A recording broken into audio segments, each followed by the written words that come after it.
Good morning, namaskar. Once again, welcome to our interesting Zoom session. And interesting क्यों बोलने जा रहा हूँ?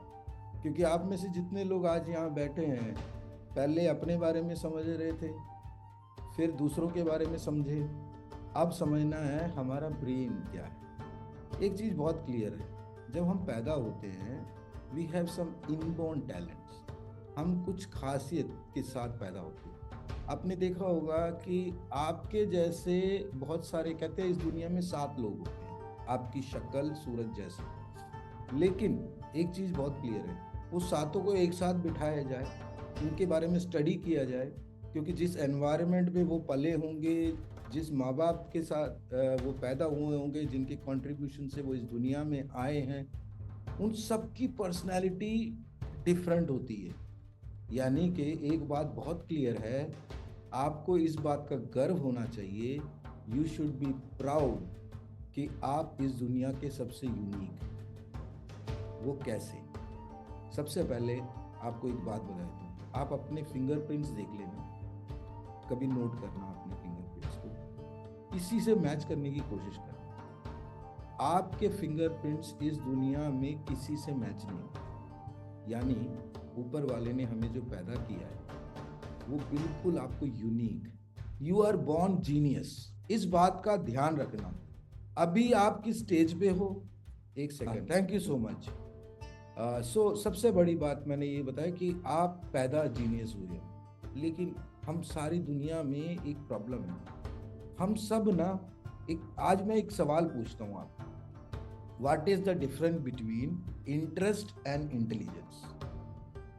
राइट, ये सवाल आपसे पूछता हूँ, इसको समझें। इंटरेस्ट क्या मतलब, आप किस तरह से प्रेरित होते हो? इंटरेस्ट, आपका इंटरेस्ट क्या? लोग बोलते हैं ना आपका इंटरेस्ट इसमें है, इसमें है। रुचि, यस, ये एग्जैक्टली वर्ड है, रुचि।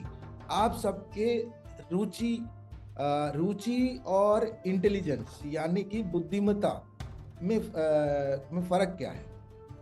इसका इसका इसका उत्तर मैं चाहूंगा आप लोग चैट बॉक्स में दें, अपनी अपनी मर्जी से चैट बॉक्स में डाल दें। मैं कोई किसी से सवाल नहीं पूछ रहा, आपको जो समझ आए वो डालें। इंटरेस्ट और इंटेलिजेंस में फ़र्क क्या है? मैं चाहता हूं कि अगले 1 मिनट के अंदर आप सब जवाब दें। उठाओ, अपने चैट बॉक्स में डालिए ना, जो आपका मन कर रहा है। इसमें कुछ कोई वो नहीं है, शर्म वाली बात नहीं है कि मैं कुछ गलत कह रहा हूँ या मैं कुछ सही कह रहा हूँ। आपको समझ क्या आ रहा है, ये बात समझना बहुत ज़रूरी है। अगर आप चैट बॉक्स में अगले 1 मिनट में नहीं डालते तो फिर मुझे आप लोगों से पूछना पड़ेगा। नहीं आता तो लिख दो नो, नो लिख दो। अगर आता है तो समझ, ये बता दो कि इसका मतलब ये है। रुचि और बुद्धिमत्ता में फर्क क्या है?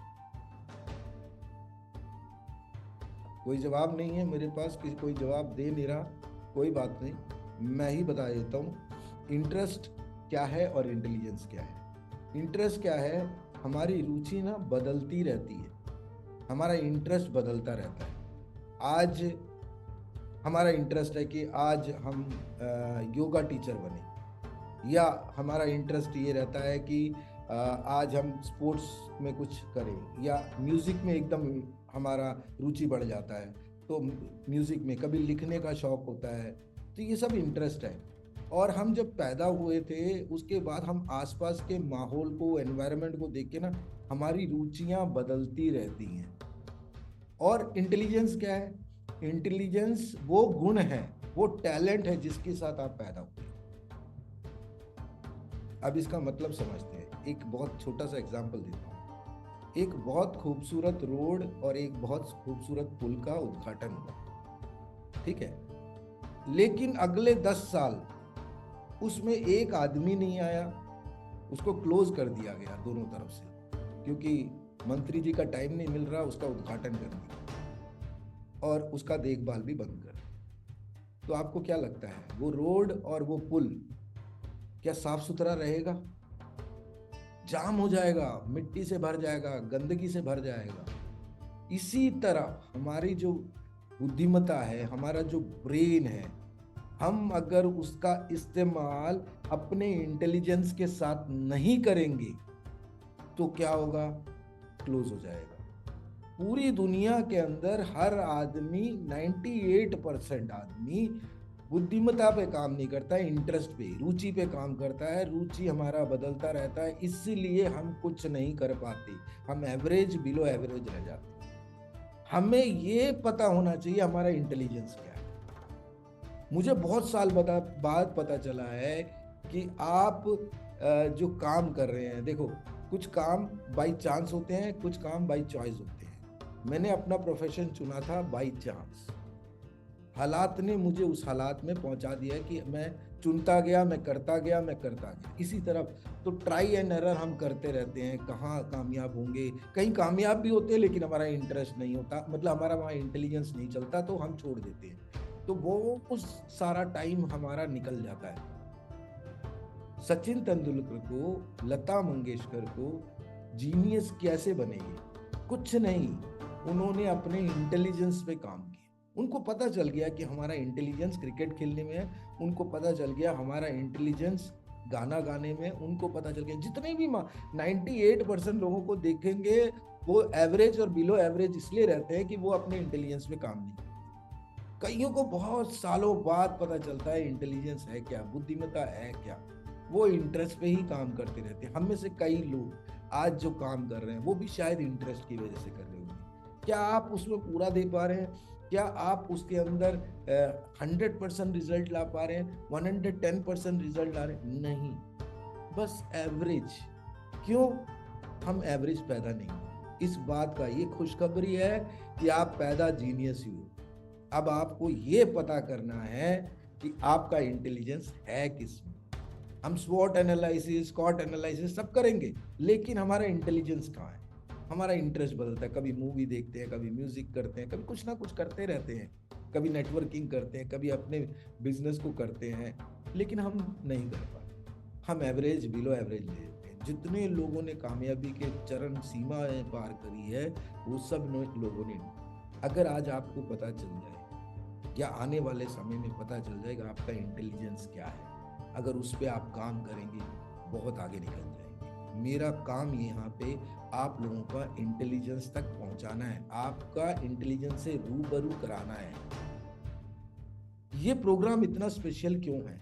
ये प्रोग्राम इसलिए स्पेशल है कि पूरी दुनिया के अंदर इन चीजों पे काम करने वाले बहुत लोग कम हैं, और जो लोग काम करते हैं वो प्रोफेशनल काम करते हैं, वो पैसा लेकर काम करते हैं, एक एक सेशन के लाखों करोड़ों रुपए लेते हैं। वो कभी भी आपको, जितने देखो आप बंदे देखो जो कामयाबी के शिखर पे हैं, उनके पास एक कोच होता है, वो उनके इंटेलिजेंस को और डेवलप करता है। एक सवाल है जिसका उत्तर मैं ही दूंगा। सवाल ये है कि अगर आपका बच्चा, हम में से सारे लोग मैरिड हैं, मोस्ट ऑफ द लोग, और जो आगे इस प्रोग्राम में शादीशुदा वाले उसमें कैटेगरी में आएंगे, मैं उनसे एक ही बात पूछूंगा कि अगर आपका बच्चा किसी चीज में पुअर है, सब्जेक्ट में, मैथ्स में या इंग्लिश में या संस्कृत में, किसी में भी, तो आप क्या करेंगे?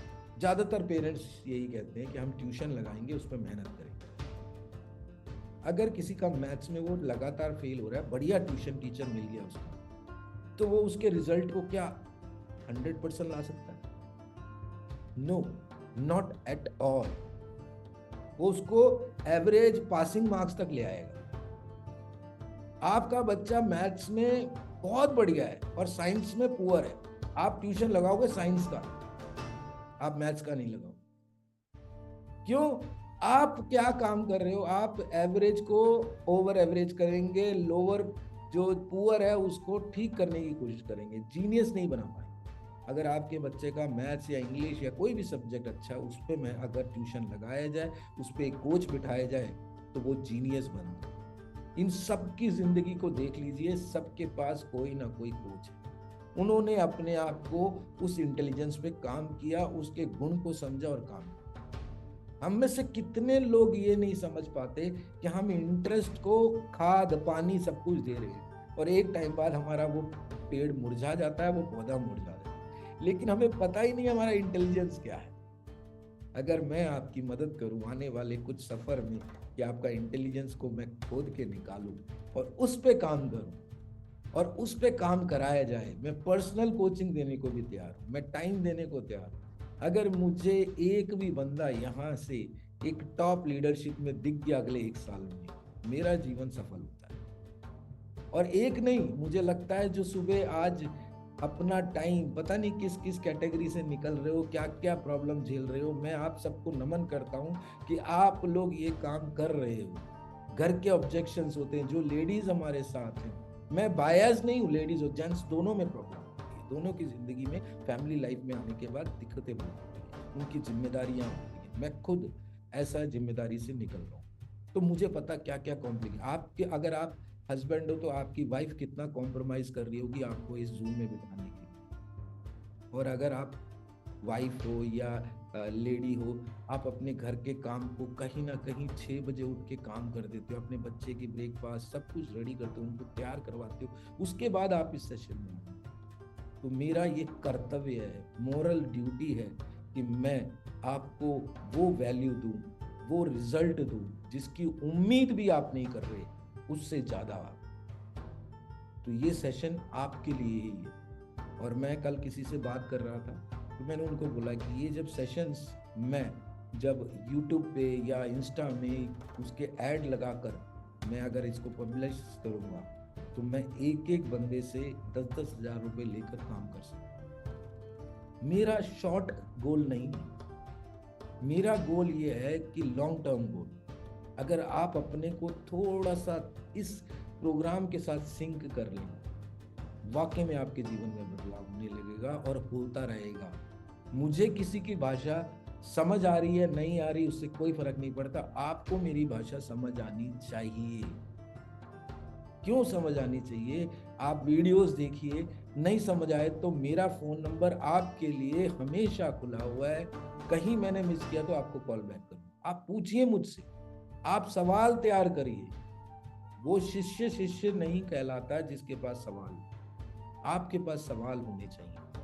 राइट टू आस्क क्वेश्चन, आप क्वेश्चन पूछिए, आप जिंदगी में आगे बढ़िए। तो आज का सेशन आपके ब्रेन के बारे में, ये पूरा सॉफ्टवेयर जिस सिस्टम को अंदर रखा हुआ है वो इतना ब्यूटीफुल है।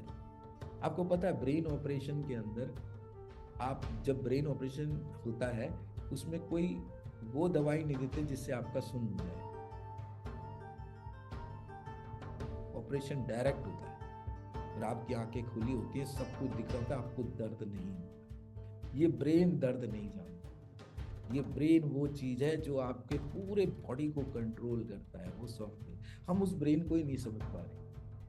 आज हमारी कोशिश रहेगी कि आज आपको आपके ब्रेन से, आपके इंटेलिजेंस से रूबरू कराना। तो एक एक सेशन को, एक एक क्लिप को बड़े ध्यान से सुने और कोशिश करें एक डायरी पेन में नोट करें। अगर आप डायरी पेन में नोट करने लगोगे ना, तो सच बताऊं आप क्वेश्चन पूछो, क्योंकि हमारे दिमाग में ये पूछना है दिमाग में जमता रहता है, ये नहीं आया समझ, लेकिन हम पूछ नहीं पाते। एक बार तो कहते हैं ना, मर्दों की एक दिक्कत है, मर्दों की उनकी दिक्कत क्या है, एक शर्म और एक मेल ईगो, ये दो बड़ी खतरनाक चीज है। वो उसके साथ रहते हैं, वो कभी भी अपने आप को इस चीज में सरेंडर नहीं करते। जब आप सीखने बैठो ना, इन दोनों को साइड कर। लेडीज की क्या प्रॉब्लम है? लेडीज की ये प्रॉब्लम है कि वो उलझे रहते हैं काम धंधों में, वो भूल जाते हैं। तो डायरी पेन से नोट करें, एनी टाइम अगर मैं कॉल नहीं उठाऊं व्हाट्सएप पे पूछ लें, हिंदी इंग्लिश और जिस भाषा में आप लिख सकते हैं लिखिए। इवन उड़िया भाषा में लिखना है लिखिए, इवन पंजाबी में लिखना है लिखिए। वो मेरा प्रॉब्लम है कि मैं उसको कैसे सीखूं। आज टेक्नोलॉजी ने हम सबको इतना, मैं जितना टेक्नोलॉजी का इस्तेमाल करता हूँ आप सबको एक एक करके उसमें लाऊंगा, लेकिन पहले हम समझते हैं ब्रेक। ज़्यादा लंबा लेके नहीं जाता, सीधा अपने क्लिप पे आते हैं जो आपके लिए एक्सक्लूसिव तैयार किया है। और ये रहा हमारा ब्रेक। आई डोंट नो ये डिज़ाइन कब बनाया, मैंने ही बनाया है ये डिज़ाइन, बहुत टाइम पहले डिज़ाइन बनाया था। मैं ब्रेन से बड़ा फैंटेसी रखता था, मैं समझने की कोशिश करता था ये ब्रेन है क्या चीज़। आप देख रहे हो इस ब्रेन के अंदर क्या क्या है, लेफ्ट एंड राइट, 2 पार्ट में डिवाइडेड है ये brain। वैसे तो ये 5 पार्ट में डिवाइडेड है, उसके कई टेक्निकल टर्म्स, सेरिबियल और बहुत सारे वो टर्म्स हैं। फोर फ्रंट ब्रेन होता है, उसके उसके कई मैं साइंस में नहीं ले जाऊंगा, लेकिन मैं 2 पार्ट में डिवाइड करता हूं तो आपके लिए आसान हो जाए चीजें समझना। Left side and right side 2 part. और एक बहुत इंटरेस्टिंग बात बता, आपका लेफ्ट ब्रेन आपकी राइट बॉडी को कंट्रोल करता है, आपका राइट ब्रेन आपके लेफ्ट बॉडी को कंट्रोल करता है। मैं एक एक्सरसाइज, मुझे याद दिलाना, वो एक्सरसाइज आपको कराऊंगा, आप ये करके कोशिश करके देखना। और अगर आपने ये कर लिया, दुनिया में बहुत कम लोग होते हैं वो ये एक्सरसाइज को कर पाते। अगर आपने ये कर लिया तो समझ लेना आपका ब्रेन बैलेंस्ड है। आपका ब्रेन जो है ना, या तो लेफ्ट ब्रेन डोमिनेशन होता है और राइट ब्रेन डोमिनेशन, यानी आपका लेफ्ट ब्रेन ज्यादा काम करता है कि राइट ब्रेन। दुनिया भर के साइंटिस्ट यही समझते हैं कि आपके दोनों पार्ट, लेफ्ट और राइट ब्रेन के दोनों के बहुत बड़े मायने हैं आपकी जिंदगी में, आपके ओवरऑल पर्सनालिटी को डेवलप। आपके किस तरफ का पार्ट डोमिनेंट है, यानी उसका उस पर ज्यादा यूसेज है, काम कितना करता है, आज समझने की कोशिश करते हैं। राइट, पहले लेफ्ट और राइट ब्रेन के फंक्शन को समझो। आपने कभी सुना होगा, मुझे आपकी शक्ल याद है लेकिन नाम याद नहीं। बहुत लोग कहते हैं, कोई ये नहीं कहता मुझे आपका नाम याद है लेकिन शक्ल याद नहीं आती। बहुत कम लोग। सोच के देखिए, जो भी मैं बात कहूँ ना, एग्जाम्पल आप अपने पे अप्लाई करें। यार किसी को हम देख लेते हैं मार्केट में या कहीं पर, यार ये बंदा कौन है, इसको मैंने देखा हुआ है, इसका नाम याद। इसका मतलब क्या है? आपका लेफ्ट ब्रेन जो है ना, वो एनालिटिकल है, यानी कि एनालाइज करता है, चीजों को तोड़ के उसको देखता है, एनालाइज। इसका मेरे को हिंदी समझ नहीं आता, बोलना नहीं आता, एनालाइज करता है। इसका वर्ड, कोई वर्ड आपको समझ नहीं आता, गूगल पे करिए, नोट करके डायरी में डालिए, ये आपके काम आने वाले। लॉजिकल है, यानी लॉजिक्स लगाता है। 2 into 2 is equal to 4, ये लॉजिक है। 2 into 3 is equal to 6, अगर 2 into 2 is equal to 5 है, वो लॉजिकल नहीं है। रीजनिंग ढूंढता है, कारण। मैथमेटिकल है, सारे हिसाब किताब, दूध से लेकर आपके घर के राशन तक, मंथली खर्चा, ये सब यही मैथमेटिक्स होते हैं। लैंग्वेज, आप जिस भाषा को डेवलप करते हैं उसमें आपका कितना गुण है। आगे आने वाले टाइम पे आपको वीडियोस दूंगा। एक एक बंदा, एक हमारे प्रधानमंत्री रह चुके हैं पीवी नरसिम्हा राव जी, उनको 18 लैंग्वेजेस की रिटन और ओरल नॉलेज थी। क्या जीनियस आदमी, मतलब आप सोचो, हिंदी से लेकर साउथ की कई लैंग्वेज, इवन मेरे ख्याल से वो मराठी भी जानते थे, कई लैंग्वेज, वो 18 लैंग्वेज जानते, यानी मल्टीलिंगुअल। वर्ड लिख लीजिए, मल्टीलिंगुअल। एक आदमी का जिसपे 2 लैंग्वेज से अलग ज्यादा, एक होती है उसकी मातृभाषा और एक होती है उसकी भाषा जिसमें वो पला पड़ता है, इसके अलावा दूसरे भाषाओं में नहीं इंटरेस्ट। लेकिन अगर 2 से ज्यादा भाषाएं आती है किसी इंसान को, इसका मतलब वो लिंग्विस्टिक है, उसका अलग ही वो है, लैंग्वेज पे पकड़ है। आप बड़े बड़े अच्छे कवि और उनको सुनते हैं, शेर व शायरी करने वाले शायरों को सुनते हैं, या जो किताबें लिखते हैं, उनकी लैंग्वेज में पकड़ है और उन्होंने उसको डेवलप किया। मैंने कहा उनका एवरेज नहीं था, उनका इंटेलिजेंस था। उस इंटेलिजेंस पे हम आएंगे। साइंटिफिक है, साइंस, जितना भी साइंस है, हेंस प्रूव्ड जिसे बोलते हैं, जहां हर चीज का जस्टिफिकेशन है, वो लेफ्ट ब्रेन का। अब हम आते हैं राइट ब्रेन। राइट ब्रेन क्या है? आपने देखा होगा बचपन में हमें क्या सिखाया गया है, सोच के देखो। या अपने बच्चों को ध्यान रखो, जब उसको नर्सरी या प्री नर्सरी या क्रच में एडमिशन कराया था, तो वहां पे एक चीज बोली जाती है, A for Apple, B for boy. ये जब बोलते हैं साथ साथ पिक्चर दिखाते हैं, एप्पल को दिखाते हैं, बच्चा एप्पल की तरफ ज्यादा ध्यान देता है, उसको ए फॉर एप्पल ही मालूम है। आज से लेकर कई सालों तक अपने बच्चों को भी यही सिखाता है, ए फॉर एप्पल, क्योंकि उसके दिमाग में छप जाता है एप्पल। यानी हमारा राइट ब्रेन पिक्चर्स देखता है और ए जिसे हम बोलते हैं वो लेफ्ट ब्रेन लिखता है। शुरू से हमें यही सिखाया जाता है, जिस चीज को हम देख लेते हैं पिक्चर्स के रूप में उसको ज्यादा याद रखते हैं, इसलिए हमें शक्लें याद रखते। म्यूजिकल होता है, यानी म्यूजिक और आर्ट की समझ होती है। आर्टिस्टिक होता है। होलिस्टिक होता है, मतलब ओवरऑल जिंदगी के मायने समझता है। इमेजिनेटिव होता है, तो कहते हैं ना इमेजिनेशन, विजुअलाइजेशन, फ्यूचर देखते हैं। इंट्यूटिव, यानी कि कई बार आपने देखा होगा कि आपको इंट्यूशन आने लगता है, कि इंट्यूशन मतलब पूर्व भांति बोल सकते हैं, पूर्व भ्रांति बोल सकते हैं, या पूर्व आभास। एग्जैक्ट वर्ड है पूर्व आभास। पूर्व आभास हो जाता है कि ये गलत हो गया। या अभी जैसे हम गाड़ी चला रहे हैं या कई गाड़ी में जा रहे हैं, तो एक बंदा सा निकलता है स्पीड में, भगवान उसकी लंबी उम्र दे, लेकिन वो जब स्पीड से निकलता है आप कहते हो यार जैसे ये गाड़ी चला रहा है ना, इसका एक्सीडेंट के चांस है। आपने बोला और सामने थोड़ी देर में देखते हो उस बंदे का एक्सीडेंट। इंट्यूशन, आपको कई बार लगता है कि मेरे लॉस हो रहा है, आपको कई लगता है मेरी कंपनी ठीक नहीं, ये कहां से आता है? यहीं से इनसाइट हो जाता है। इनसाइट मतलब फ्यूचर के बारे में या किसी भी चीज का एक पिक्चर छप जाए, ये हमारा राइट ब्रेन करता है। दोस्तों, हमें अब जानना है कि हमारा लेफ्ट ब्रेन डोमिनेशन है या राइट ब्रेन या बैलेंस। जिन लोगों के लेफ्ट ब्रेन है वो अगले क्लिप में बताता हूं, वो कन्वर्जन थिंकर होते हैं। कभी आपने घोड़े को देखा है जब रेस में दौड़ाते हैं? घोड़े को जब रेस में दौड़ाते हैं, लेफ्ट में एक फ्लैप डाल देते हैं, राइट में एक फ्लैप डाल देते हैं और घोड़े को रेस में दौड़ा। घोड़ा ये नहीं देख पाता इसके राइट में क्या हो रहा है, लेफ्ट में क्या हो रहा था। उसको सिर्फ टारगेट दिखाते हैं कि तुझे इतने मिनट या इतने सेकंड में ये रेस पार करनी, उसकी ट्रेनिंग दी जाती है।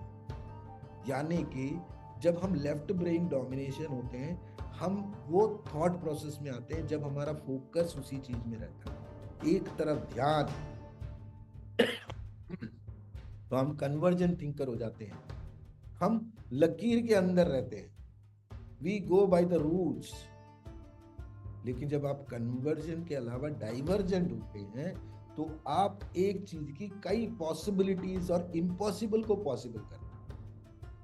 और इतिहास गवाह है, ह्यूमन बीइंग आज एग्जिस्ट कर रहा है। कितने हजारों लाखों स्पेसीज में वो ह्यूमन बीइंग आज दुनिया पे राज कैसे कर। एक वेल मछली पर पे भी उसको कंट्रोल कर सकता है, एक हाथी पे भी कंट्रोल कर सकता है, एक चींटी पे भी कंट्रोल कर सकता है। कैसे? उसकी diversion thinking possibilities in impossible things. हवा में उड़ना है, राइट ब्रदर ने सोचा, कई बार फेल हुआ, दुनिया हंसती थी, हवाई जहाज तैयार हुआ। आज हम कभी एरोप्लेन में बैठते हैं, कभी ये नहीं सोचते ये कैसे उड़ रहा है। बचपन में जरूर रहा होगा, लेकिन ये सोच के देखो कितना हमारे लिए फैंटेसीज थी जब हम खेलते थे। ध्यान से उस इमेजिनेशन में ले जाओ, जब आप बचपन में एक हमारे ऊपर से जब हवाई जहाज जाता कितना खुश होते। जब हमने गाड़ियां नहीं देखी, कोई गाड़ी लेके आता कितना सोचते थे यार क्या चीज है। किसी ने सोचा ये इम्पॉसिबल चीज को पॉसिबल कर, हवाई जहाज का हिसाब कर। दुनिया में हर क्रिएशन जो हुआ है वो राइट ब्रेन की वजह से हुआ है कि थिंकिंग इम्पॉसिबल। तो रैंडम होता है, बदलता रहता है। अभी कोई सपना देख रहे हैं, अभी कुछ और कर रहे हैं, मल्टीटास्किंग कर रहे हैं। इंट्यूटिव होता है, मैंने बता दिया है कि थोड़ा सा पूर्वाभास हो जाता है। होलिस्टिक होता है, जितना हम नेचर के प्रति पूरी दुनिया के प्रति जो हमारे में एक विनम्रता रहती है, जो हमारे में एक सेंसिबिलिटी आती है, जो हम ऊपर वाले को, खुदा को, नेचर को समझते हैं, वो इंट्यूशन की वजह से, होलिस्टिक की वजह से, इंट्यूशन नहीं होलिस्टिक। सिंथेसाइजिंग, सिंथेसाइज करना, यानी हर चीज को सिंथेसाइज पैटर्न में ले जाना। सब्जेक्टिव होते हैं, यहाँ ऑब्जेक्टिव होते हैं, यहाँ सब्जेक्टिव होते हैं। राइट ब्रेन की बात कर रहा हूँ। राइट ब्रेन सब्जेक्टिव होता है, उसका ऑब्जेक्ट मतलब एक मकसद नहीं है, कई मकसद। पूरी दुनिया में हर चीज को देखने का एक नजरिया बहुत बड़ा होता है, लेकिन लेफ्ट ब्रेन का क्या होता है, वो पूरी दुनिया के एक पार्ट को देखता है। ऑब्जेक्टिव मतलब एक उद्देश्य होता है, सब्जेक्टिव मतलब मल्टीपल उद्देश्य। एनालिटिकल होता है लेफ्ट, रेशनल होता है, रेशनल थिंकिंग रहती है, सीक्वेंशियल होता है, पैटर्न, सीक्वेंशियल मतलब पैटर्न के हिसाब से चलता है, लॉजिकल होता है। ये लेफ्ट और ब्रेन डोमिनेंस है। आपको ये समझना है कि आपका लेफ्ट ब्रेन ज्यादा काम करता है। उसके कुछ एक्सरसाइजेस हैं, मैं आपको बताऊंगा, उसको हम एनालाइज भी कर सकते हैं आने वाले टाइम में। अच्छा, हमें अब ये समझना बहुत जरूरी है कि हम सीखते किस तरीके से। हमारा जो सीखने का स्टाइल, शायद हम गलत तरीके से सीख रहे हैं, इसलिए हमें कई चीजें याद नहीं रहती। हमने अपनी जिंदगी में अगर ये पैटर्न इस्तेमाल किया होता पढ़ाई के अंदर, तो शायद हम आज जो रिजल्ट लेके आए उससे कई ज्यादा रिजल्ट। आज अपने बच्चों के लिए भी मैं, आप पहले आइडेंटिफाई करो, आप खुद भी आइडेंटिफाई करो, क्योंकि लर्निंग हमारी जिंदगी भर का प्रोसेस है। आप कितना सीखते हो, किस तरीके से सीखते, एनालाइज करो। अगर इस तरीके से सीखने से आपको रिजल्ट नहीं आ रहा, तो आप गलत तरीके से सीख। Understand the science of learning. वो कैसे हमें पता चलेगा? विजुअल लर्नर कौन होते हैं? जो देखकर सीखते, जिनको जो चीज समझ आता है सिर्फ देख के, यानी पिक्चर से, वीडियो से, उन्हें विजुअल लर्नर। जो किताबें देखकर पढ़ के समझ आ जाती है उनको विजुअल लर्नर कहते हैं। ऑडिटरी लर्नर यानी जो सुनकर सीखते। कई तो लोगों को देखा होगा, सुन के सीख लेते हैं। अभी हम जैसे जूम पे बैठे हैं, कईयों को सुन के ही समझ आ रही है, कईयों को नहीं आ रही, वो पिक्चर भी देख रहे हैं। हालांकि हमारी जिंदगी में ये सारी चीजें जरूरी है, लेकिन इसमें डोमिनेंस किसका है? देखने से सीखते हैं या सुनने से सीखते हैं, ये समझना बहुत जरूरी है। मैक्सिमम आप क्या सीखते? आप में से जितने बच्चों को आप देखते होंगे उथल पुथल में ज्यादा रहते हैं, एक जगह बैठ के नहीं पढ़ते, कहीं ना घूमते रहते हैं, उनको एक्टिविटी चाहिए।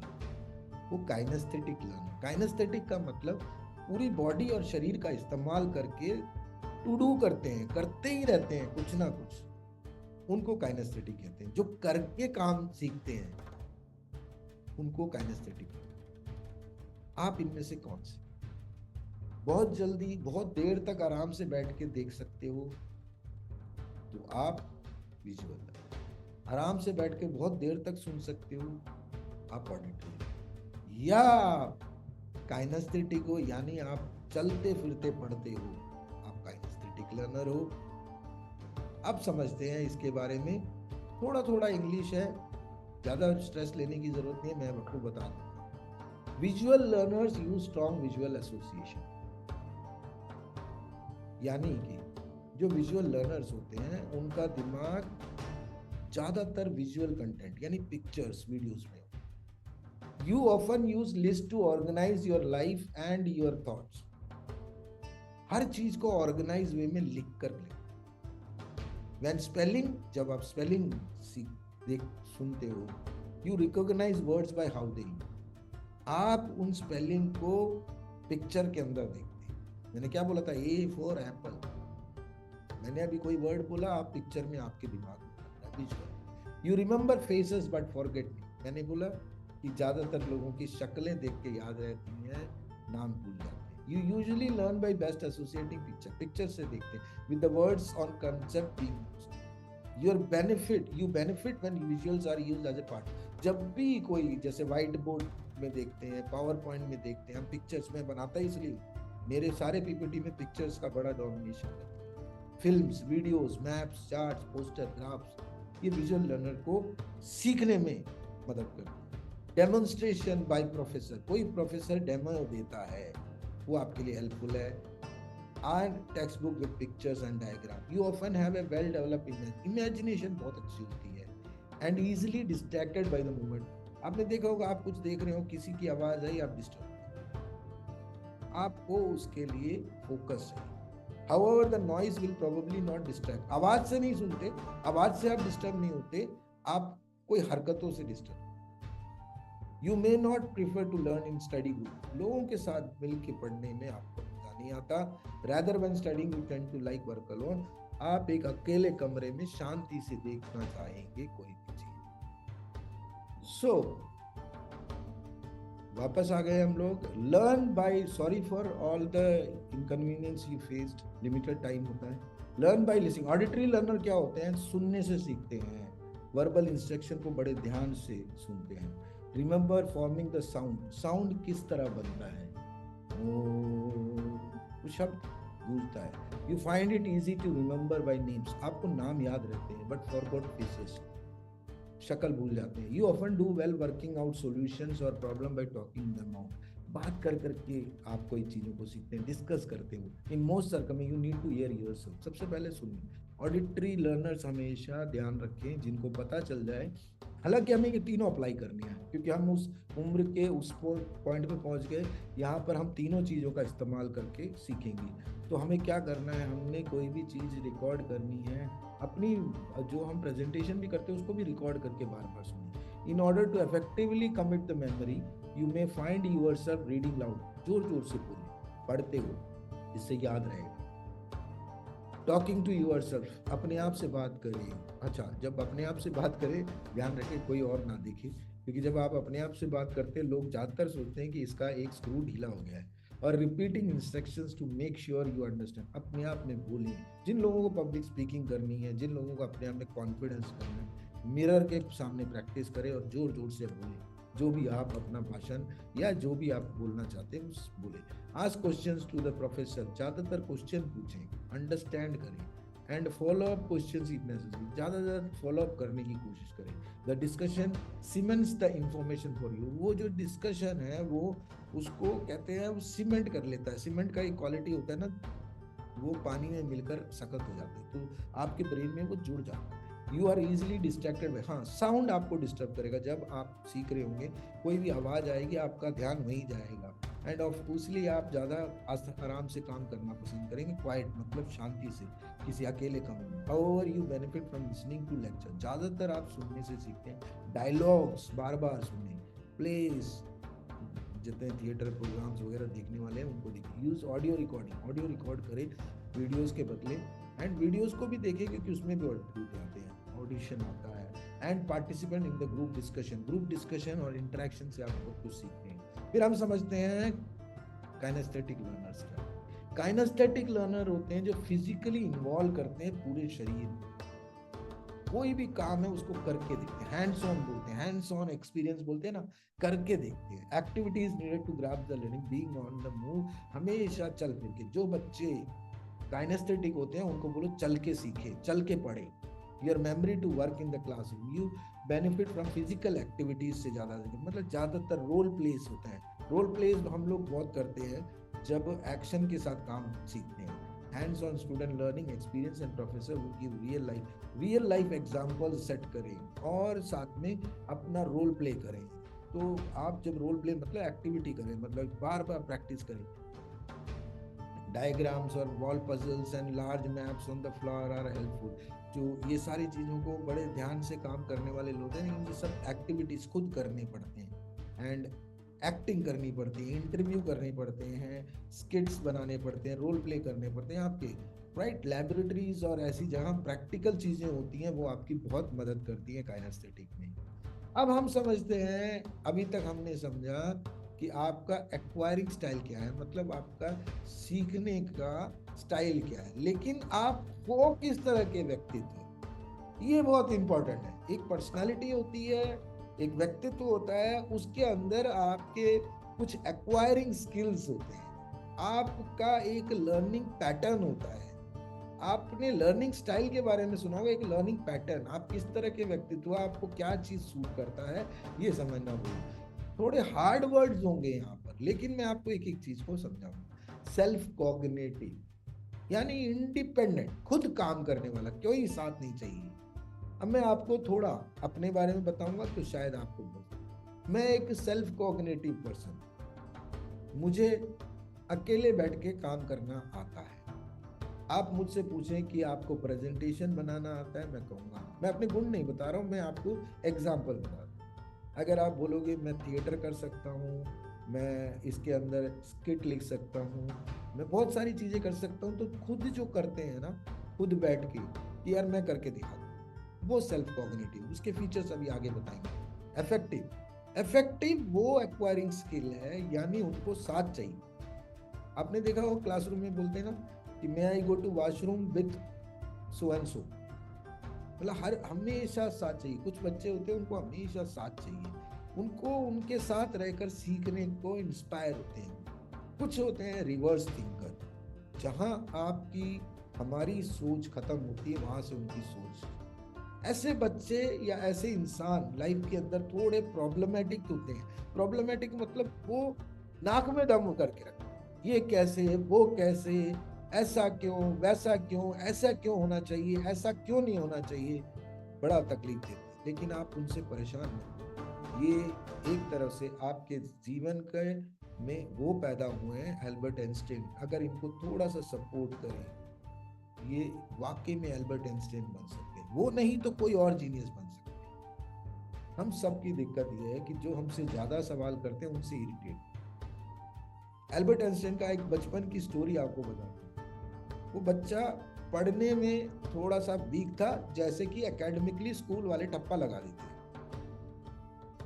एक टीचर ने बोला कि आपके बच्चे में कुछ नहीं है, आपका बच्चा कुछ नहीं सीखता, और एक नोट बना के दे दिया और एल्बर्ट आइंस्टाइन को घर भेज दिया। एल्बर्ट आइंस्टाइन बचपन में रोता हुआ अपनी माँ के पास गया कि मुझे ऐसा कहा गया। तो वो टीचर को वो नोट देख के उन्होंने लिखा एक चीज, मेरा बच्चा जीनियस है। और प्रॉब्लम आपकी ये है कि आप इसको सिखाना नहीं आता। ये सीखने के लिए तैयार है, लेकिन आपको सिखाने का स्टाइल बदलना। उसके बाद rest is history. Albert Einstein को पूरी दुनिया जानती। जो बच्चा पहले से ही डिस्लेक्सिक है, जो बच्चे के अंदर स्टैमरिंग है, जो पब्लिक फेस नहीं कर सकता, जो इंट्रोवर्ट बच्चा है, वो एल्बर्ट आइंस्टाइन था।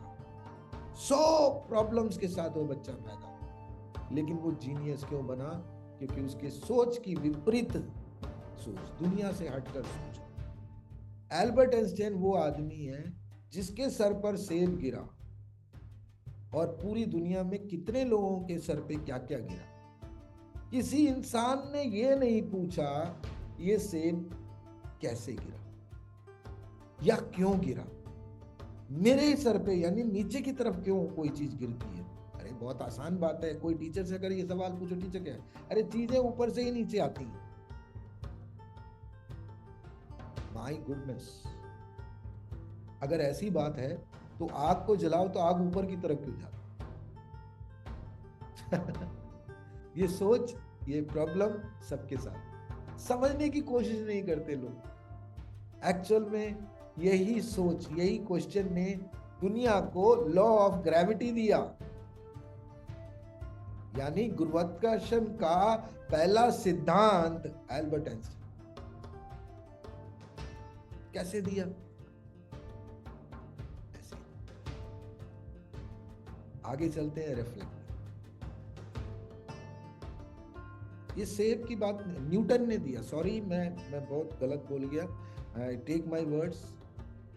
आइजैक न्यूटन ने दिया। ये जरा एक बार चेक कर लीजिए, बहुत टाइम हो गया मेरे को इस प्रोसेस से, आप प्लीज चेक कर लीजिएगा। और अगर मुझसे कुछ गलती हो तो, जो भी साइंटिस्ट था उसने दिया, लेकिन वो गुरुत्वाकर्षण का ठोस उसी ने दिया। फिर आते हैं रिफ्लेक्टिव थिंकर। रिफ्लेक्टिव थिंकर कौन होते हैं? रिफ्लेक्टिव थिंकर वो होते हैं जो थोड़े से स्लो होते हैं।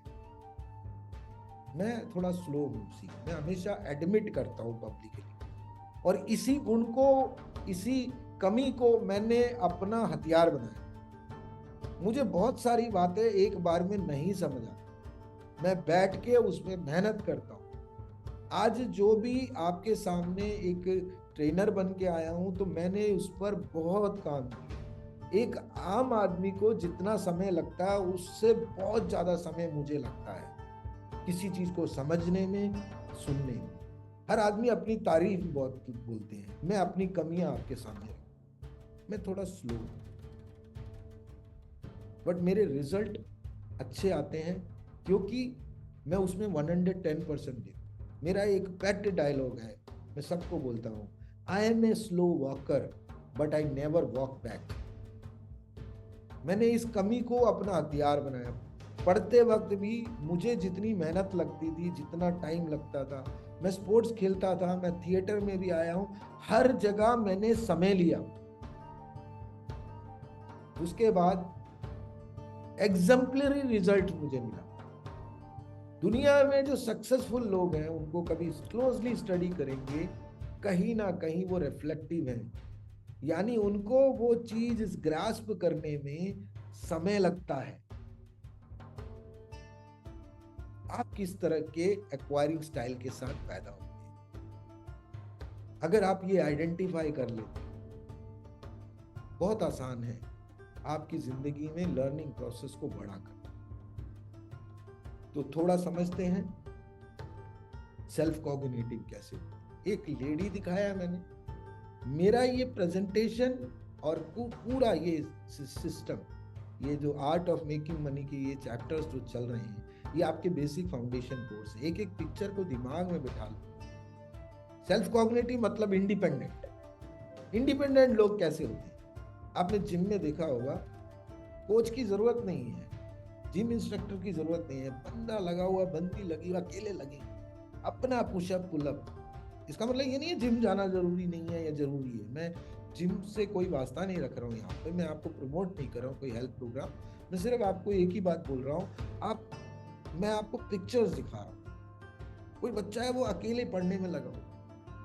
मेरा छोटा वाला बेटा जेनिक, जब मेरे ख्याल से 1 साल का, 1.25 साल का, जब वो बैठ सकता था, तो मैंने बहुत खास चीज देखी। तब तक मैं ये प्रोग्राम्स का पूरा सर्टिफिकेशन कोर्स कर चुका था, तो मैं अपने बच्चों को बड़ा क्लोजली वॉच करता। तो वो जो 1 साल के बीच में, 1-1.5 साल के बीच में, वो बच्चे को हम खाना खिलाने की कोशिश करते थे, वो हाथ हटा देता। वो अपनी प्लेट लेके बैठता था और उसमें कहता था, ऐसे ऐसे इशारा करता था, दे दो। हम उसको डाल के देते थे, जब खाना परोसते थे, डालना नहीं बोलना चाहिए, परोसते थे। हालांकि वो छोटा बच्चा था, इधर उधर गंद मचाता था, हमें बड़ा गुस्सा आता था कि हम खिला देते, नहीं, हाथ हटा देता था, झटकता था, वो खुद खाता था। उसके छोटे नाजुक उंगलियों में वो खाना आता भी नहीं था, लेकिन वो खुद कोशिश करता था। और मेरा बड़ा बेटे को मैं बहुत टाइम बाद जाना, वो उसको खिलाना चाहिए था, वो काफी साल तक उसको खिलाते रहे। दोनों में कितना फर्क है, एक ही माँ बाप के बच्चे, एक ही एनवायरनमेंट, दोनों अलग। एक सेल्फ कॉग्निटिव है, इंडिपेंडेंट, आज तक इंडिपेंडेंट है वो छोटा वाला, और मेरा बड़ा वाला सेल्फ डिपेंडेंट नहीं है। वो क्या है वो मैं आगे वाले क्लिप में बताऊंगा, मैं एग्जांपल दे रहा हूं। कौन गलत है कौन सही है यहां पे नहीं आते हम ये समझते हैं हमारा स्टाइल ऑफ लर्निंग, एक्वायरिंग क्या है। थोड़े सेल्फ सेंटर्ड होते हैं, खुद पे ज्यादा फोकस रहता है, अपने बारे में बहुत क्लियर है। मेरे छोटे वाले बेटे का कंसेप्ट क्लियर है, कंफ्यूज नहीं रहता है। प्रॉब्लम आती है सॉल्व खुद करने की कोशिश। सेल्फ कॉन्शियस, अपनी इमेज के बारे में बड़ा है। कोई उसको मजाक उड़ाए उसको पसंद, उसके हाव जो भंवर है, जो यहाँ पे क्या कहते हैं, ये जो माथे के बीच में जो 2-3 लाइनें आती है, वो बता देती है कि वो कहाँ डिस्टर्ब। बड़ा क्लोजली वॉच करो अपने बच्चों को, लेकिन वॉच करते वक्त ध्यान रखना उसको ये नहीं पता होना चाहिए कि आप वॉच करें, आप खुद अपने आप को वॉच करें। इनोवेटिव होते हैं, नए नए तरीके, ट्राई एंड फेल, उनके लिए कुछ फर्क नहीं, लेकिन खुद में करें। ये वो बच्चे होते हैं जब गिर जाए खुद खड़े हो जाएंगे, लेकिन अगर कोई देख ले वो गिरा है तो रोने लगते। And like to discover new, बहुत सारे एक्सपेरिमेंट खुद करते हैं खुद से। कई बार इनको हम स्टबर्न बोलते हैं, यानी जिद्दी, अड़ियल। जिस बात का वो फैसला कर लेते हैं अपने बात को बना के रखते हैं। ये एक बात समझते हैं, पूरी दुनिया में सब लोग इंडिविजुअल आइडेंटिटी के साथ बना, मेरे जैसा कोई पैदा वाला कॉम्पिटिटिव होते हैं, यानी कंपटीशन के लिए रेडी रहते हैं। एक किलिंग इंस्टिंक्ट होता है। अगर ऐसे बच्चे स्पोर्ट्स में आ गए मजा दिला देंगे, लेकिन इनके साथ टीम वर्क करना बड़ा मुश्किल होता है। Easily relinquish with putting up fight, थोड़ा बहुत लड़ाई झगड़े में पड़ जाते हैं क्योंकि सेल्फ इमेज पे कोई बात करते हैं, लेकिन गोल ओरिएंटेड रहते हैं। गोल मतलब टारगेट पे फोकस रहता है, सेल्फ मोटिवेटेड रहते हैं, high expectation and will power, बहुत अच्छा विल पावर होता है। इसका एग्जांपल फिर मैं आपको, मेरे बेटे ने 40 दिन का उपवास, कितने साल का है वो, भी 6th में पढ़ रहा है। 40 दिन का उपवास,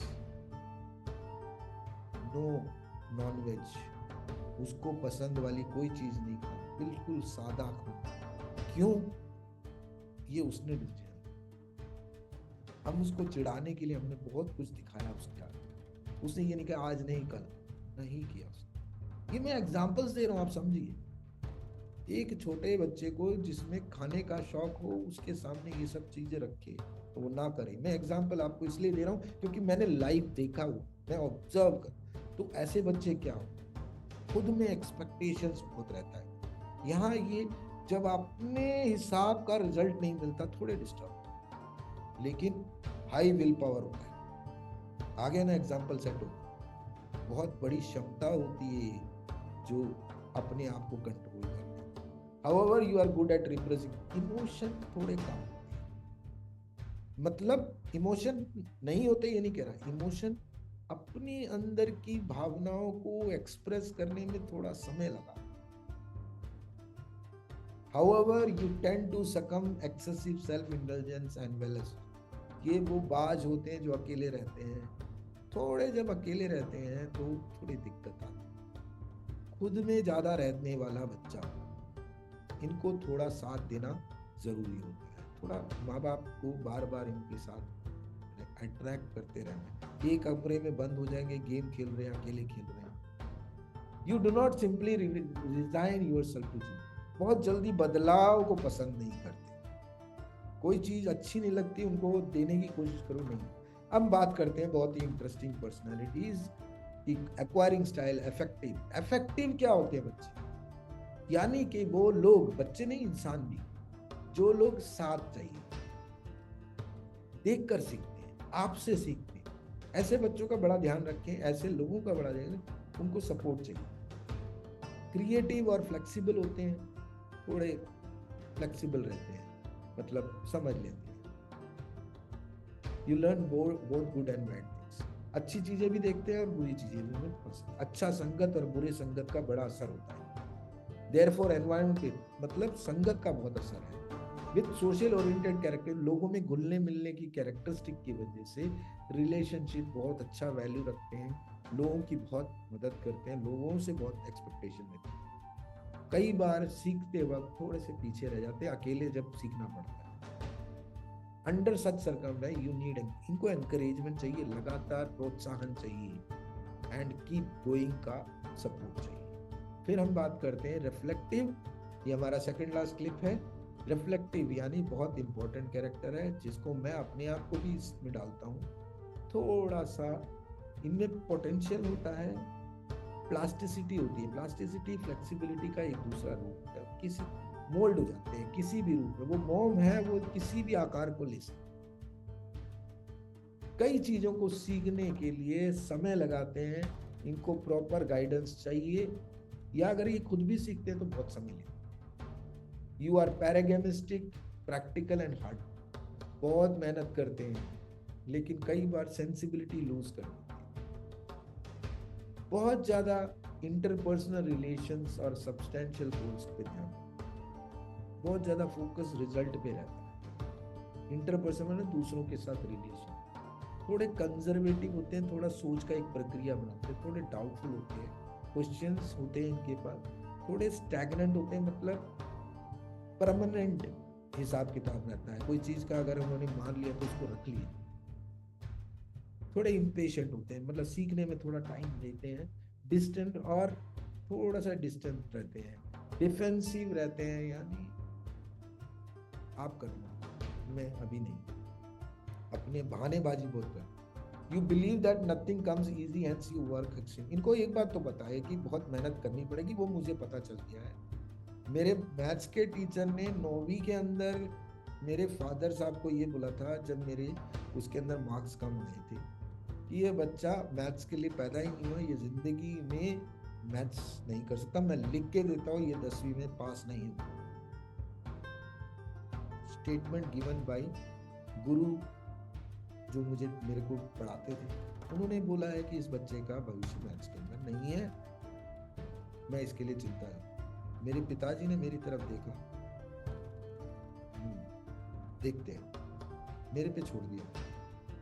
उसके बाद मैंने कितने रफ बुक भर दिए, एनसीईआरटी को मैं घोल के पी गया और अपने स्कूल का सेकंड टॉप किया था मैथ्स के। मैं साइंस का, मेरा बायो का एग्जाम होने के टाइम पे भी, साइंस का एग्जाम होने के टाइम पे भी मैं मैथ्स कर रहा था और मेरे को बहुत मेहनत करनी पड़ी। यही बात बोलना चाह रहा हूँ, पता चल जाता है मेहनत करनी पड़ेगी। बहुत सारे लोग मेहनत से पीछे हट जाते हैं, रिफ्लेक्टिव लोग होते हैं, लेकिन अगर हम मेहनत करें आपको रिजल्ट है। मैं क्या बोलता हूँ, we are slow walker but we never walk back. हम जरूर बहुत स्लो चलते हैं, लेकिन हम वो लोग नहीं है जो पीछे की तरफ चलते हैं, आगे की तरफ चलते हैं। थोड़े ऑनेस्ट होते हैं, थोड़े स्टबर्न होते हैं, जिद्दी होते हैं, इमोशनल ज़्यादा होते हैं, बहुत जल्दी इमोशनल इरेटिक हो जाते हैं, डिस्टर्ब हो जाते हैं। सेल्फ एक्सप्रेशन, दूसरों के बारे में बहुत सुन लेते हैं, खुद एक्सप्रेस नहीं कर पाते अपने आप को। Yes, this is the session. इसके बाद एक और चैप्टर है रिफ्लेक्टिव, सॉरी हाँ, रिवर्स थिंकर।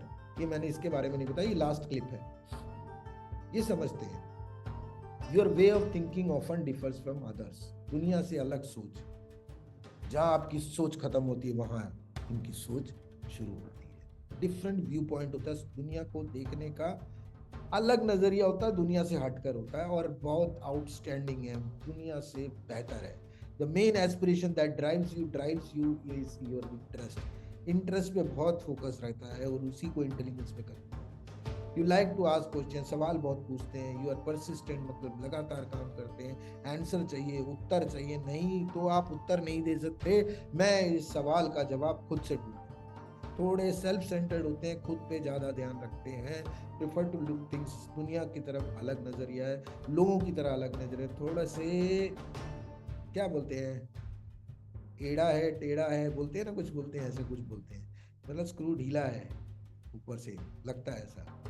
रेबेलियस होते हैं, यानी कि रिवोल्यूशनरी होते हैं, रिवोल्यूशनरी भी बोल सकते हैं, क्रांतिकारी टाइप के लोग होते हैं, थोड़े अकेले रहने में पसंद करते हैं। You have rather high equity, accuracy पे ज़्यादा ध्यान देते हैं, रिजल्ट पे ज़्यादा फोकस रहता है। यू कैन मेक, बहुत जल्दी डिसीजन ले देते हैं और कोई ज़्यादा सोच समझ के काम नहीं करते। आप करना है तो करना है। आज का ये सेशन यहाँ पर एंड होता है।